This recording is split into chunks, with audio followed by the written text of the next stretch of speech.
Toujours en Europe, c'est le deuxième jour de deuil national en Espagne, un deuil qui devrait durer 10 jours en hommage aux victimes du coronavirus. À Madrid et Barcelone, qui entament leur première phase de déconfinement, l'heure est morose. Anissa Raoult pour les détails.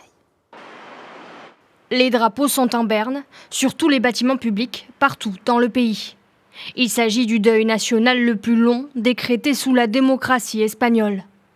Un deuil de 10 jours en mémoire des victimes du nouveau coronavirus qui a causé la mort de 27 000 personnes en Espagne. Je suis très triste de tout cela car des gens sont morts. Il y a des choses dramatiques qui se sont passées ici à Madrid. Même si on peut désormais se balader, c'est une période compliquée. Nous avons perdu des proches. L'économie se porte très mal. Il faut dire que le moral n'est pas au rendez-vous. Pour prendre cette décision, le gouvernement a attendu que Madrid, Barcelone, les deux plus grandes villes d'Espagne et les plus endeuillées par la pandémie, entament lundi leur processus de déconfinement. C'étaient les zones les plus durement frappées par la pandémie du nouveau coronavirus.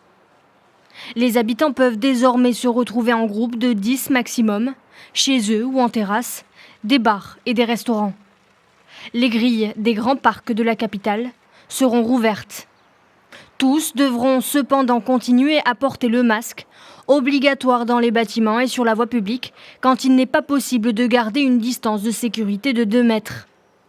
Le reste du pays, soit 22 millions d'habitants sur les 47 que compte l'Espagne, passe lui à la deuxième phase du déconfinement, par étapes, qui devrait s'étaler jusqu'à la fin juin.